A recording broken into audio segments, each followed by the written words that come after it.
जोर से जयकारा लगाना है और ताली बजाते हुए जयकारा लगाना है। बोलो सदगुरु कबीर साहेब की। अभी आधे लोगों की तालियां नहीं बजी हैं, तालियों की आवाज आनी चाहिए। देखो उधर सब सोए हैं, ताली बजा तो जाग गए।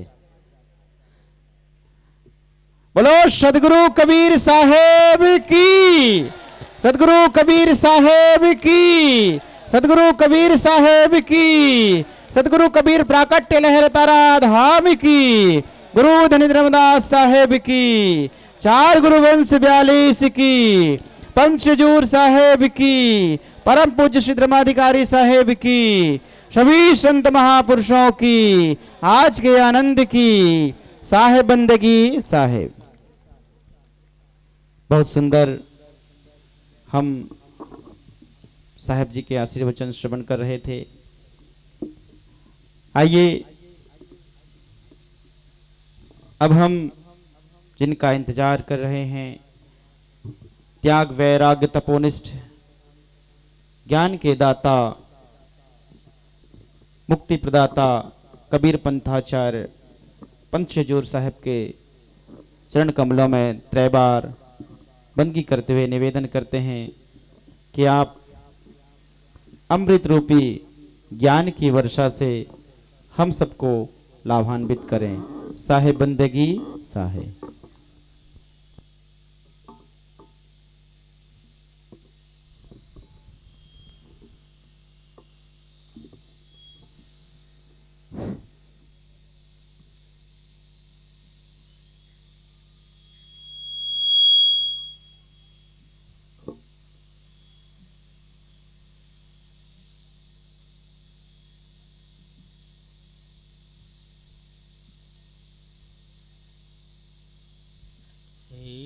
सतगुरु सुखदे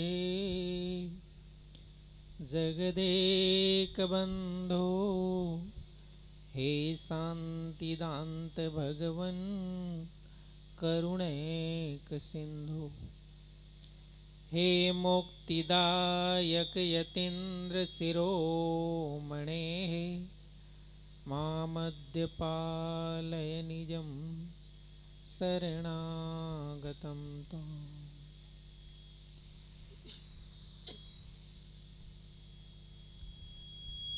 सदगुरु कबीर साहिब का यह पावन दरबार लहर तारा धाम की पवित्र धरा पर बैठकर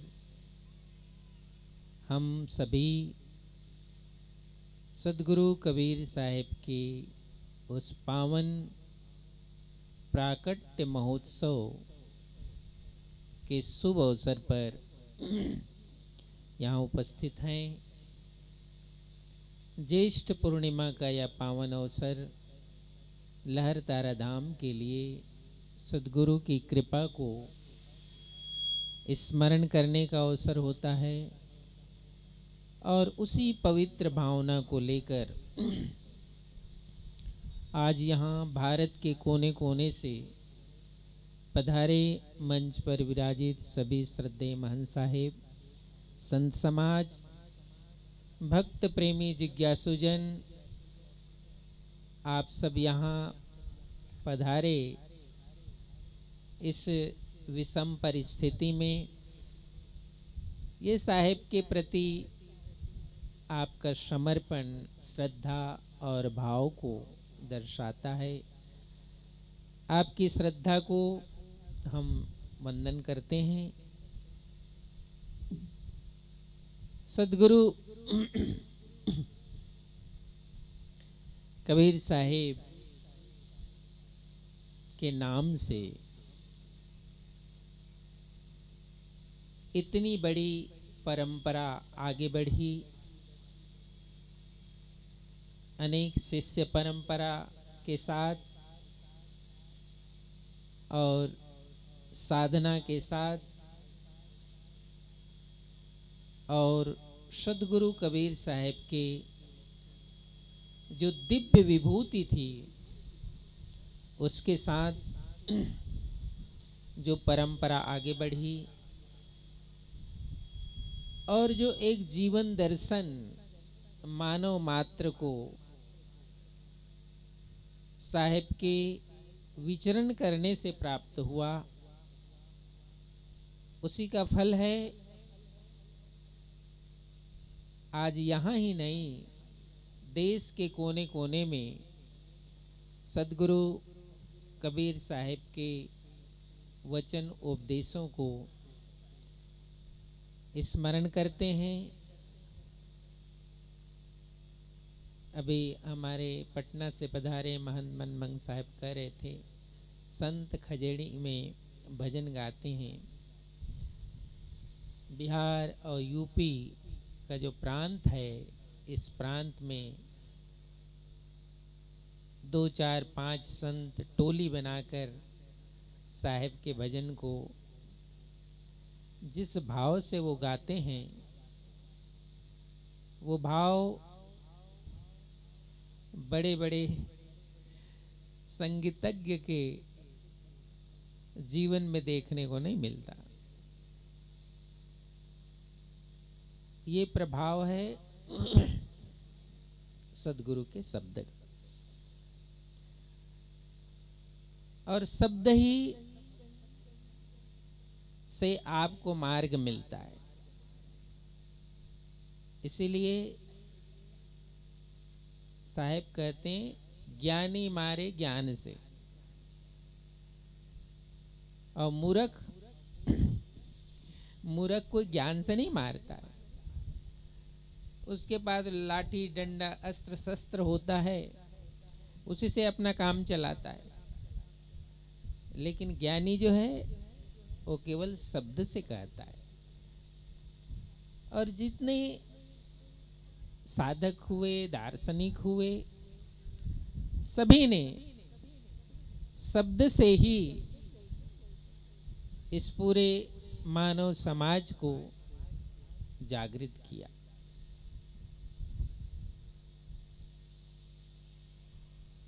जिन जिनको शब्द का भेद समझ में आता है, उसी के अंदर परिवर्तन होता है।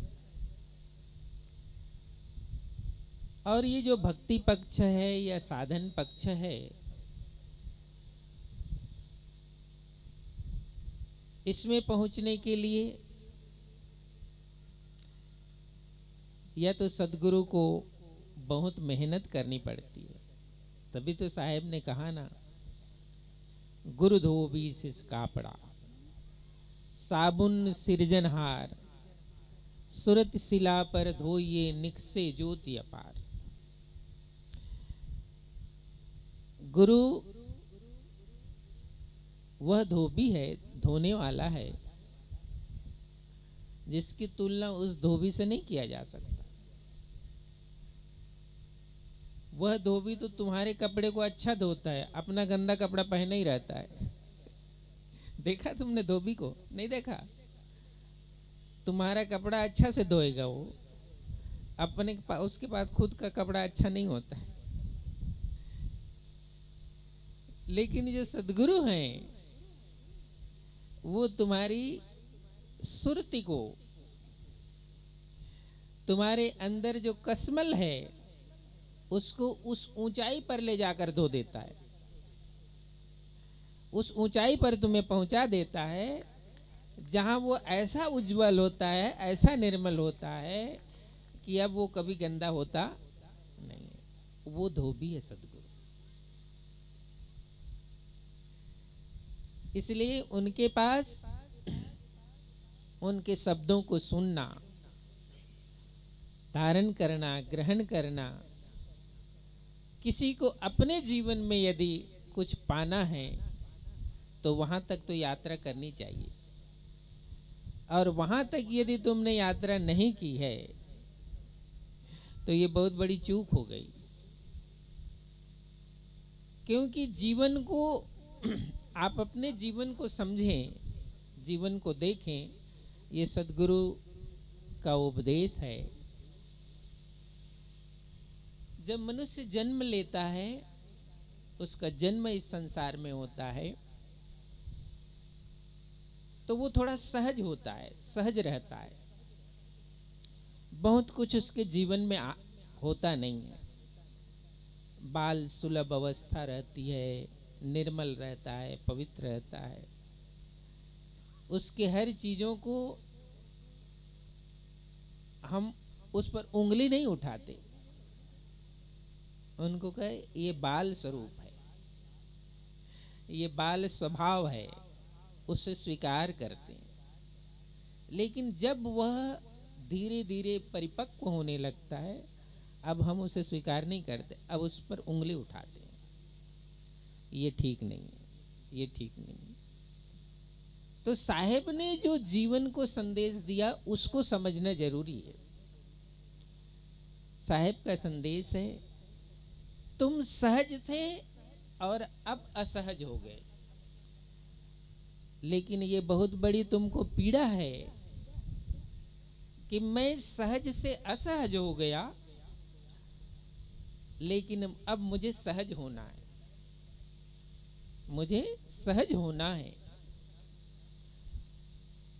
हर आदमी की एक कसक तो होती है कि मेरा जीवन उलझ गया, मेरा जीवन उलझ गया, अब मैं इस जीवन को सुलझा हुआ देखना चाहता हूं, सुलझाना चाहता हूं। आप बहुत कोशिश करते हैं, लेकिन वो जीवन सहज नहीं हो पाता, वो जीवन सहज नहीं हो पाता।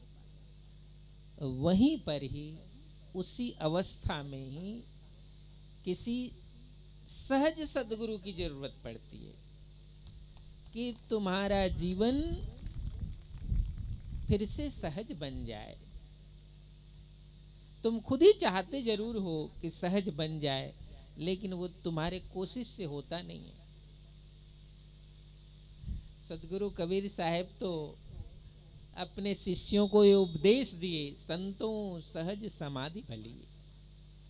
हे संतों, वो सहज समाधि है।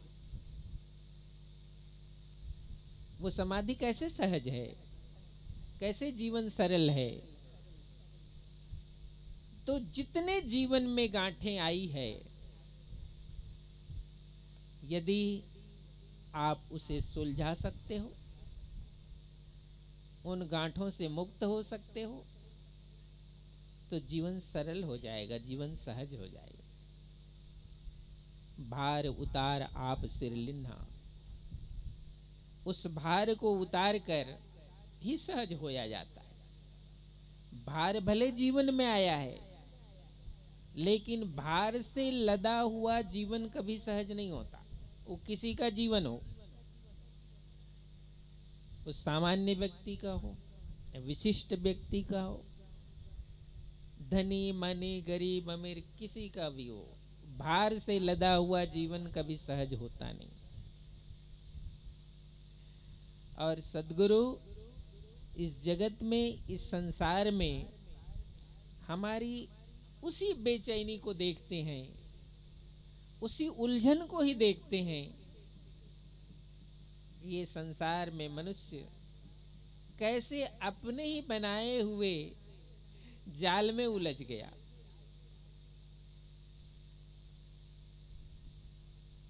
इसीलिए एक उपदेश दिया जाता है कि तुम ऐसी संगति में बैठो, ऐसे संस्कार को ग्रहण करो कि तुम्हारा जीवन उलझन से भर न जाए, ताकि तुम्हें ही सुलझाने में वो कठिनाई हो सके। तो सहज जीवन, निर्मल जीवन, पवित्र जीवन, बहुत लोग घर गृहस्थी छोड़ करके संत अवस्था में जाना चाहते हैं। वो संत अवस्था है क्या? क्यों जाना चाहते हैं संत अवस्था में? वो इसीलिए जाना चाहते हैं कि जीवन असहज हो चुका है, जीवन उलझनों से भर चुका है, जीवन का भार इतना बढ़ गया है कि अब उसमें रहा नहीं जाता है, हम उसको संभाल नहीं पाते हैं। इसलिए वो आदमी सोचता है कि ये भार उतरना चाहिए। तो कौन से मार्ग पर जाता है? चलो छोड़ छाड़ के कहीं चले जाओ, एक सरल शांतिमय जीवन में चले जाएं। तो साहब कहते हैं ये प्रारंभिक अवस्था में करना चाहिए। जैसे साहब कहते हैं सहजे सहजे सब गए सुतवित काम निकाम, ये विधि तो गुरु के पास है ना, ये विधि तो गुरु के पास है। सहजे सहजे सब गए सुत वित काम निकाम, उस विधि में प्रवेश करो जहां सहज रूप से ये सब विदा हो जाएंगे। और ये सब विदा हो जाएंगे तो देखते देखते अनुभव करते करते तुम्हारा जीवन सहज निर्मल और पवित्र हो जाएगा। और उसी के लिए साहब कहते हैं कबीर मन निर्मल भय जैसे गंगा नीर पाछे पाछे हरि फिरे, और कहत कबीर कबीर। साहेब ने मानव मात्र के जीवन को उच्च सहजता में आने के लिए, और ये निश्चित है क्योंकि वे सद्गुरु ही जानते हैं कि जब तक जीव का भार नहीं उतरता तो लद करके वापस इस जगत में आना पड़ेगा। जिन यह भार लदाइया निर्वाहेगा सोए, जिसने भार लादा है वो कोई पड़ोसी थोड़ा निर्वाह करेगा, उसको से इसी जीव को उतारना पड़ेगा। तो सद्गुरु की कृपा से ये जीवन असहज से सहज हो जाता है। और जिस काल जिस समय हमारे जीवन में ऐसा अवसर आता है वो सौभाग्य का अवसर होता है। अभी हमारे मनमंग साहब बता रहे पुराने पुराने समय से जब यहाँ पर बहुत कुछ नहीं था तो पर भी भक्त प्रेमी जिज्ञासु आते रहे। और कुछ बातें मैं बताऊं आपको, बहुत से माताएं बहुत से वृद्धों का तो ये नियम है कि यहाँ पर हमको आना ही है। अब उसमें बहुत सत्संग मिलेगा कि नहीं मिलेगा इसकी भी उसको फिक्र नहीं है, हमको सद्गुरु के पास जाना ही है, यही सबसे बड़ा सत्संग है। वो साहब के समय पंच श्री हजूर उदित नाम साहब के समय आते, साहब का दर्शन कर लेते, चरण धो लेते, और जहाँ भी बेर का बगीचा कोई आम का बगीचा के नीचे रह जाते थे। और जब जाने लगते साहब हमें परवाना दे दो और हम वापस जा रहे हैं। और हर साल आते, कभी वो शिकायत नहीं करते थे। क्यों?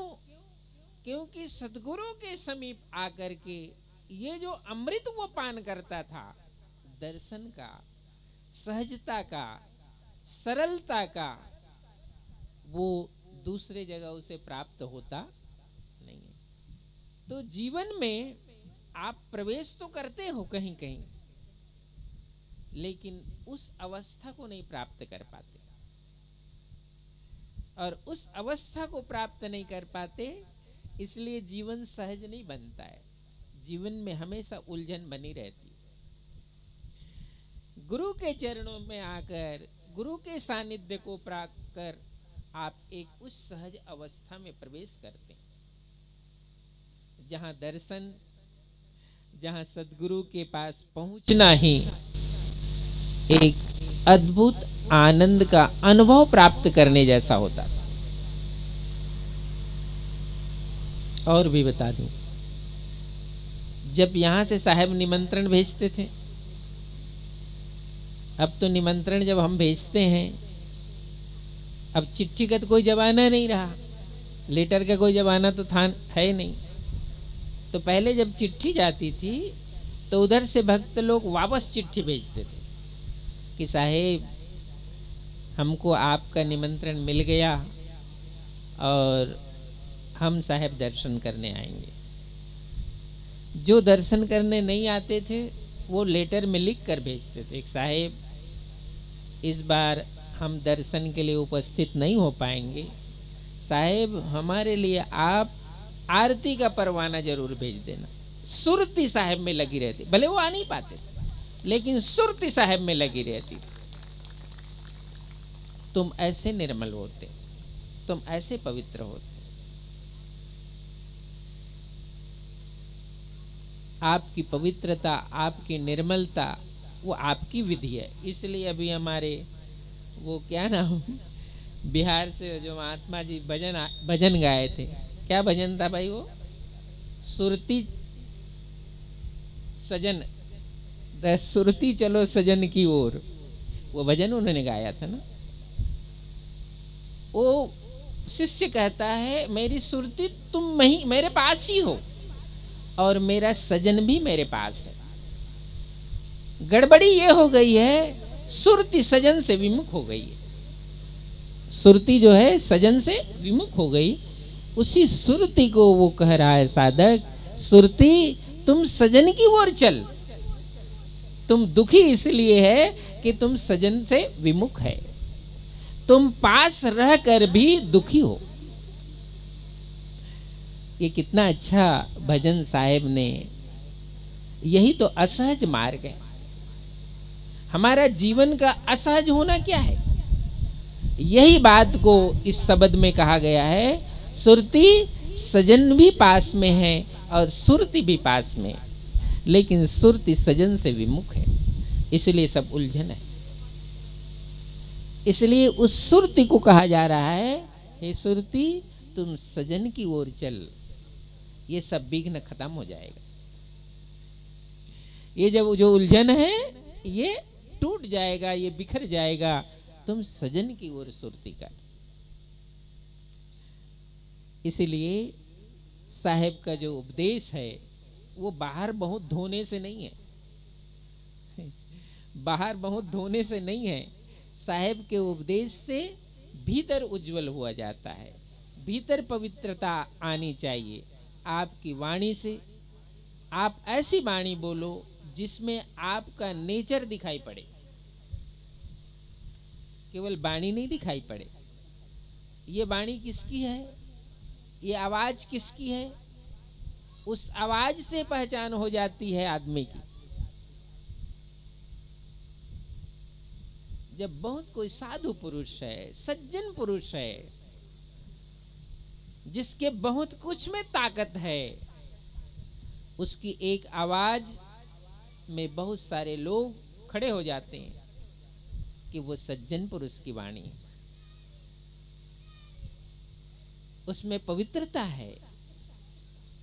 तो सद्गुरु के समीप आकर हम क्या होते हैं, असहज से सहज हो जाते हैं।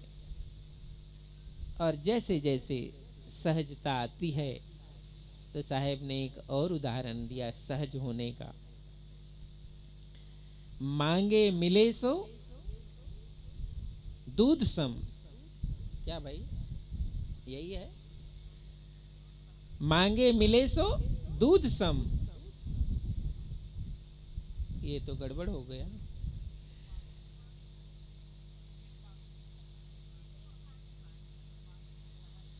मांगे मिले सो दूध, बिन मांगे मिले सो दूध सम, मांगे मिले सो पानी, कहें कबीर वह रक्त सम, जामे ईंचा तानी। ऐसा साहेब का उपदेश है ना। तो कहते हैं ये सहजता आई कैसे? वो खींचतान से नहीं आई, खींचतान से सहजता नहीं आती है।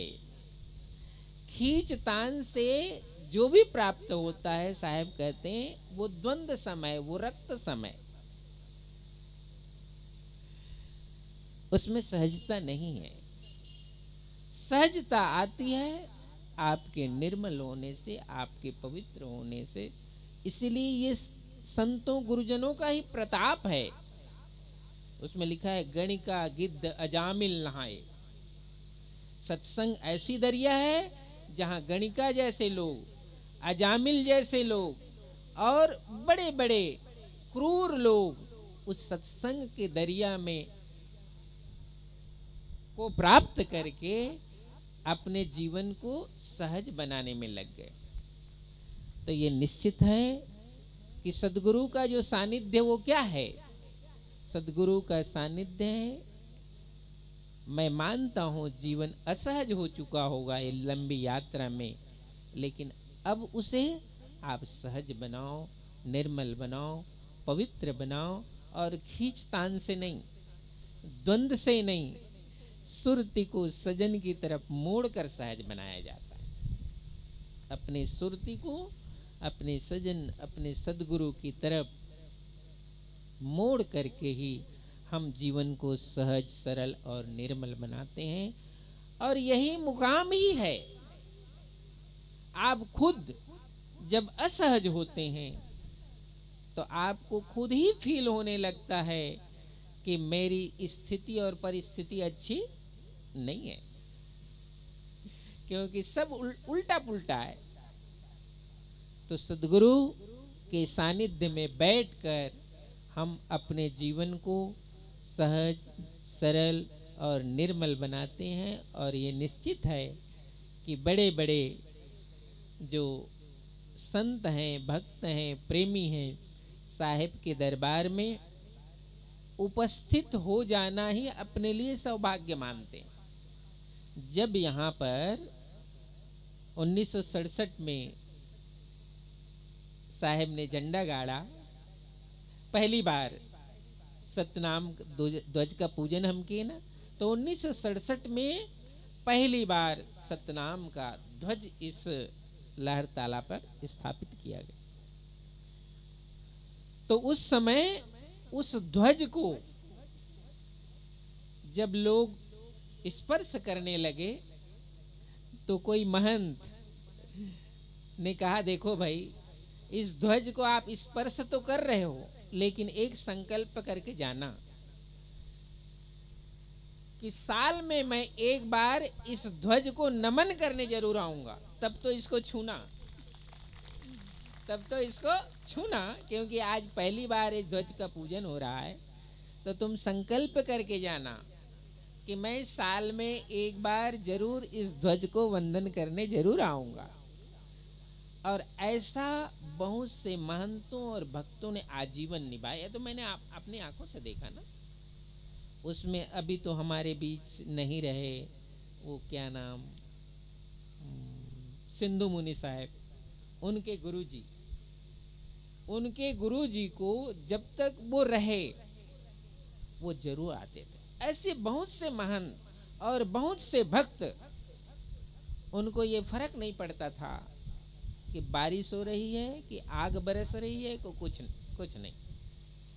हमने साहब को वचन दिया है, हमने गुरु को वचन दिया है कि साहब जब तक हमारा शरीर ठीक रहेगा हम इस झंडे को नमन करने जरूर आएंगे। इस तरह से तुम्हारे जीवन में साहब की भक्ति के प्रति, गुरु के भक्ति के प्रति एक जुड़ाव, एक लगाव होता है। और उनकी उपस्थिति ही, उनका यहाँ आगमन ही महाप्रसाद बन जाता था उसके स्वयं के लिए।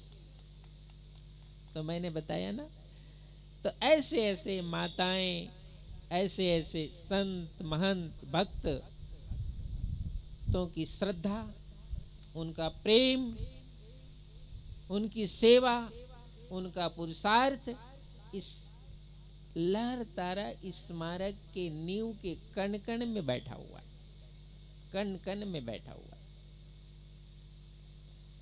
एक और संत थे जो उधर, क्या नाम थे, वो जटा था जिनका, और साहब के साथ यहाँ कभी कभी यहाँ काम करवाया करते थे, याद है आप? वह बिहार, हाँ, नागद है, चंदू नागा थे।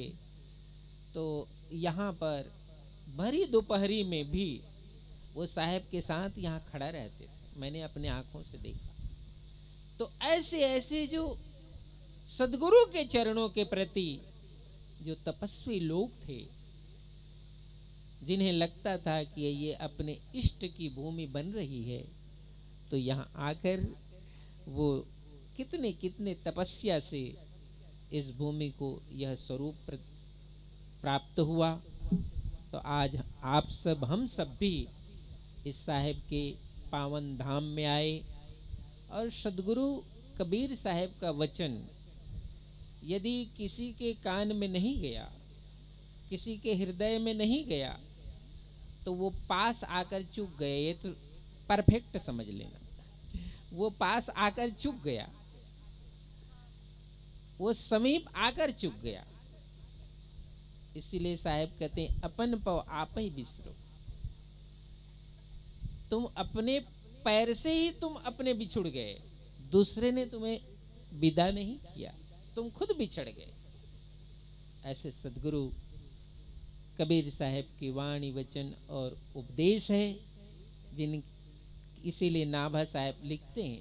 वो बहुत से नाभा साहेब ने अपने भक्तमाल में बहुत से संतों का वर्णन किया है। उन्होंने जो संतों को देखा, क्योंकि भक्तमाल संतों महापुरुषों की एक जीवन दर्शन के लिए लिखी गई कहानियां हैं कि इतने इतने महापुरुष इस भारत भूमि में आए, उसको भक्तमाल में संग्रह। उसने नाभा साहब ने वाणी लिखा, वाणी अरब खरब है, ग्रंथन कोटि हजार, करता पुरुष कबीर हैं, नाभा किया विचार। उसने लिखा है ये वाणी, नाभा साहब। तो तुम्हें तो साहेब का ये ज्ञान उपदेश मिला, साहेब का सानिध्य मिला, और साहेब के सानिध्य को प्राप्त करने के बाद भी जब तुम प्यासे हो, तुम अधूरे हो, अब उसको साहेब क्या करें, उसको साहेब क्या करें। उस पावन दरबार, पावन सानिध्य को प्राप्त करके आप कृतकृत्य होना और अपने उलझे हुए जीवन को सदगुरु की कृपा से इसी जन्म में सुलझा लेना, और अपेक्षा भी नहीं करना कि मैं स्वर्ग से आकर के फिर सुलझाऊंगा, कि अच्छे राजा घर में जन्म लूंगा कि प्रजा घर में लूंगा। किसी जन्म में दुख ही दुख है। जन्म दुखम, जरा दुखम, जाया दुखम, पुनः पुनः, अंत काले महादुखम, तस्मात् जागृहि जा। संतों ने तो जगाते जगाते थक गए। इसलिए ये अवसर हमको साहेब के सानिध्य में बैठने का मिलता है, उनके ज्ञान उपदेश को बार बार श्रवण करने का मिलता है। एक शब्द गुरुदेव का ताका अनंत विचार, था के मुनिजन पंडिता और वेद न पावे पार। नाव एक ही काफी है, लेकिन अच्छी होनी चाहिए। नाव तुम्हें पार उतरने के लिए एक ही काफी है, हजारों नाव का क्या करोगे तुम। नाव तो एक ही काफी है ना। ये नाव अच्छी है तो एक ही नाव से तुम पार उतर जाओ। और तुम विवेकी हो, ज्ञानवान हो, समझदार हो, तो एक ही जन्म काफी है। हमारा एक ही जन्म काफी है कि हम इसी जन्म से पार उतर जाएं। तो ये साहेब ने हमें उपदेश दिया कि आपका जीवन सहज बने, निर्मल बने, पवित्र बने, और ऐसे ही साहेब के उपकार को हम स्मरण करने, वंदन करने, श्रद्धा समर्पित करने के लिए इस दरबार में आते हैं। ये साहेब का वह दरबार है। चलो सखी दर्शन को सरतीर, ये वचन है गरीब साहेब का। चलो सखी दर्शन को सरतीर, प्रगट भय साहेब पुरुष कबीर। साहेब पुरुष कबीर इस लहर तारा धाम में प्रकट हुए। चलो उस सर का दर्शन करो, तालाब का दर्शन कर लो।